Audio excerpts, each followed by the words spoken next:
President Donald Trump signed executive orders today aimed at expanding nuclear energy production. Some of the changes include allowing the Energy Department to build nuclear reactors on federally owned land and expanding uranium mining and enrichment in the U.S. A White House official says they will help address growing electricity due to a demand from AI technology. That decision was supposed to secure America's future. Instead, it exposed a vulnerability because the resource he targeted is controlled by one country, Canada. So let's lay this out clearly.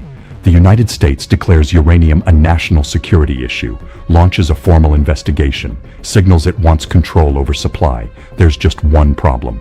The country it depends on the most is the same country it's putting pressure on. And that's where this story begins, because what happened next was not reaction. It was strategy. If you only saw headlines about rifles and factories, you missed what this really is. This is not a defense story. This is a resource strategy. And at the center of it is something sitting under the ground in Saskatchewan. Something the entire world is now racing to secure. To understand what's happening, you have to go backwards. At the end of World War II, Canada was not a small player. It had the third largest air force, the fourth largest navy, a military-industrial base punching far above its weight. Then slowly, that changed. Decade by decade, Canada outsourced defense production, procurement, strategic capability. For 55 years, no single system controlled how equipment was bought. The result? Delays, foreign contracts, dependency. That system didn't collapse overnight, but it ended on February 17th, 2026. Before we get into it, I wanted to talk very, very briefly about how we're changing the way that we are doing defense procurement to meet the moment. And it's a big moment. Watch the news, see what's going on the planet. Things are remarkably different today than they were a year ago, and we're doing a number of things differently. That line matters because it signals something deeper, not just spending, control.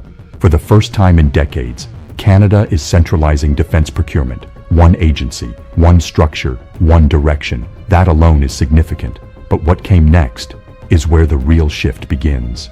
Within days, Canada made 3 announcements. Most people saw them separately. They're not separate. They connect. Ultimately, what we want to do is bring 70% of the money we've been spending outside our border to inside our border to stimulate our own economy, and we want to increase our defense exports to 50%. And if we do both those things, which we're really going to try and do, and today's a good example of doing it, we expect to create an additional 125,000 jobs over 10 years in the defense and security space. So this is the plan. We're already executing. And let's simplify that. Canada is replacing a 35-year-old weapon system. But here's what matters more. 80% of that production is domestic. Jobs, manufacturing, export potential. Because this same company is already selling rifles internationally. That's not just spending, that's capacity building. Now zoom out. These are the same shells being used globally right now. Canada is building shell production propellant materials. Specialized charges over $1 billion in investment. This is not random. This is supply chain control. This is the core. Because this is not about rifles, not about ammunition. It's about where the money goes. 70% of defense spending inside Canada. That means domestic growth, industrial scaling, export expansion, 125,000 jobs projected. Defense exports up 50%, $450 billion over 9 years. Largest investment in Canadian history. Now pause, because this is where everything connects. January 2026. The United States declares uranium a national security threat. Launches Section 232, a formal trade investigation. The message is simple.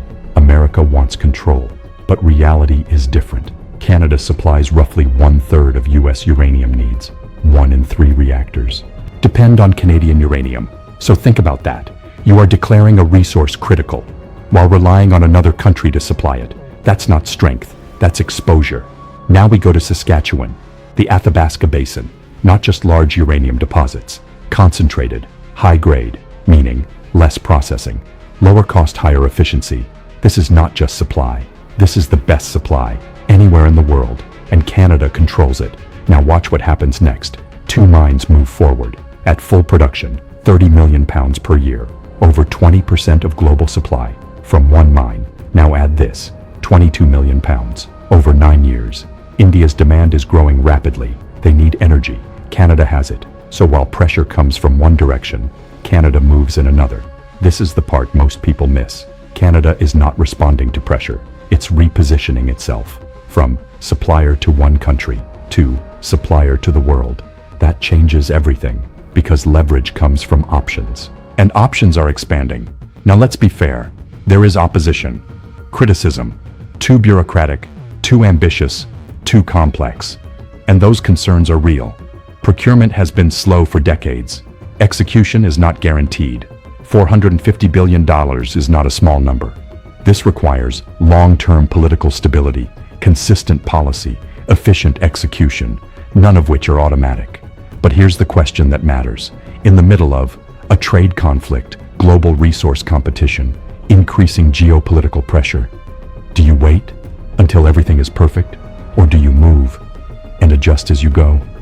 Because here's what's already happened. Contracts signed, facilities under construction, mines approved, deals secured. This is not theory, it's active.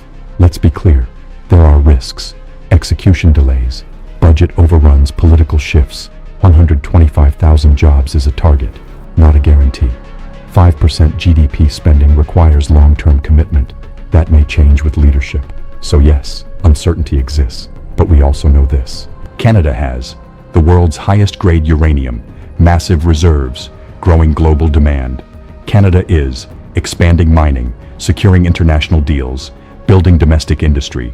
Canada is producing its own equipment, investing internally, reducing dependency. That is not weakness, that is strategy. We are in a moment where resources, power, not just oil, not just gas, but critical minerals. Uranium sits at the center of that.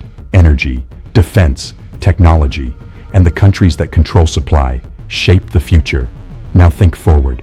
Demand increases, supply tightens, countries compete, and one country controls the most efficient supply. That country is Canada. So the question is no longer, can Canada produce? The question is, will Canada execute? 41 million people, resources under the ground, industry being rebuilt, global demand rising, pressure increasing. This is not theoretical anymore. It's happening. So now it comes down to you. Option A, Canada should execute this strategy fully, even if it takes time and costs money, because independence matters more than short-term comfort. Option B, the plan is too large, too expensive, too risky. Canada should prioritize economic stability before expanding defense and resource strategy. Comment below, option A or option B. If this gave you a clearer picture of what's really happening, hit like. And if you want more breakdowns like this, hit like, subscribe, hit the bell.